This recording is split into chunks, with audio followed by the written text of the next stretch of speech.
Hello guys, in today's video I'm going to show you how to add pronouns to your Discord profile. So let's begin.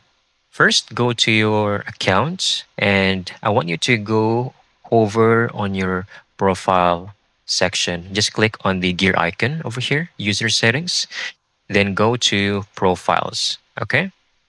Now under your account, you do have the option to add your pronouns over here and also the server pronouns. It's the same. So just enter your pronouns and Discord will automatically save the changes for you. Once you click X, it should reflect.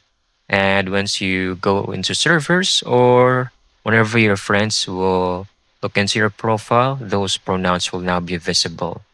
So it helps others know how to address you, making conversations more respectful and inclusive. That's it. I hope you found this video very helpful.